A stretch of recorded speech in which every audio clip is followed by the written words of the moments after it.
Game Changer 7 పాటలు. Game Changer proper commercial సినిమా. ఒక ఫ్యామిలీ వచ్చి ప్రాపర్గా ఎంజాయ్ చేసి వెళ్ళే ఒక అద్భుతమైన ఒక కలర్ఫుల్ ఫిల్మ్.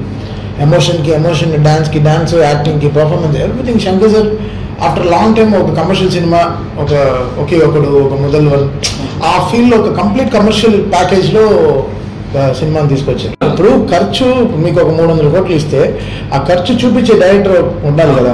కొన్ని సినిమాలు ఖర్చే కనపడదు, ఎందుకు ఈ సినిమా 300 కోట్లు అంటే మీరు ఆ టీజర్లోనే చూసారు ఎంత ఒక్కొక్క సాంగ్ ఆయన పెట్టిన ఖర్చు మామూలు కాదు. చాలా ఐడియాలజీ. ఇప్పుడు ఆ ఖర్చుకి తగిన రిటర్న్స్ కూడా ఉన్నాయి. ఇప్పుడు ముందరైతే అంత డబ్బులు పెట్టేసే వాళ్ళు రిటర్న్ ఎలా వచ్చేది తెలియదు. ఇప్పుడు అన్ని ప్లాట్ఫామ్స్ ఉన్నాయి, ఓవర్సీస్ ఉంది, హిందీ డిస్ట్రిబ్యూషన్స్ ఉన్నాయి, అది చరణ్ గారికి ఉండే మామూలు క్రేజ్ లేదు. సో ఇవన్నీ వాళ్ళు బడ్జెట్ అనుకుని చాలా బాగా ఖర్చు పెట్టుకుని ఎవరిని ఇది ఆడకుండా ఇండియన్ 2 ఇష్యూలో ఉండేది కాబట్టి సో టీం అంతా ఒక డెసిషన్ తీసుకుని సరే శంకర్ గారు ఫినిష్ చేసి వచ్చేయని ఫ్రీ అయిపోతారు. తర్వాత గేమ్ చేంజర్ పైన ప్రాపర్గా 6 months కాన్సన్ట్రేట్ చేసి సోలోగా వద్దాం సినిమా అనుకుని డిసెంబర్కి ఎన్నుకున్నాం. దాని తర్వాత మీకు తెలుసు కదా ఫ్యాన్స్ దగ్గర నుంచి కూడా చాలా ప్రెషర్ ఉంది, సంక్రాంతికి వస్తే బాగుంటుందని చెప్పి. పాపం దిల్రాజు గారు చాలా ప్రెషర్ తీసుకున్నారు. బికాజ్ ఆయనకే 2 సినిమాలు ఉంది, రాబిన్ హుడ్, సంక్రాంతికి వస్తున్న సినిమాలు. అవన్నీ వాళ్ళ టీంతో మాట్లాడుకుని ఆయన పాపం అన్నీ సర్దుకుని పాపం he fought very hard. So మాకు యాక్చువల్లీ కరెక్ట్ స్ప్లిట్లో ఉండింది. డిసెంబర్ గేమ్ చేంజర్, జనవరికి బాలయ్య సినిమా, ఇంతే ఉండింది మాకు.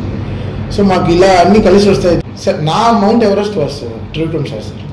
నాకు మౌంట్ ఎవరెస్ట్ అతనే బికాస్ అతను నా గురువు, ఎవ్రీథింగ్. నేను అతని దగ్గర సినిమా పనిచేయాలి, అదే నా డ్రీమ్ ఉంది. Shankar sir was not my cup of tea, Sukumar is not my cup of tea.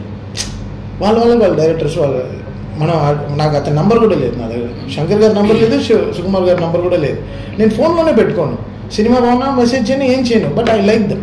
అది మన కప్ ఆఫ్ టీ కాదు. మన దేవుడు మనకి ఇచ్చారు, మన డైరెక్టర్స్ మనకున్నారు, మనతో పని చేసుకున్నాం. నాకు ఎక్కువ అతి ఆశలు ఏం లేవు, వీళ్ళతో పని చేసేయాలి, వాళ్ళతో పని చేసేది వాళ్ళు లేవు.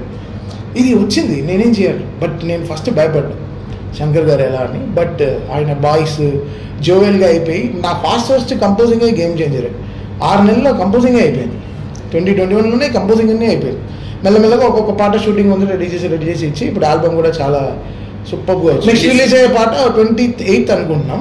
అంజలి గారి పాట కాదు, అది ఇప్పుడు రిలీజ్ అవ్వకపోవచ్చు. 28th song వదులుతాం. నెక్స్ట్ 21st అమెరికాలో ఒక పెద్ద ఈవెంట్ చేసి అది ఇంటర్నేషనల్గా ప్లాన్ చేస్తున్నాం. ఆ సాంగ్ ఇంగ్లీష్ వర్షన్, తమిళ్.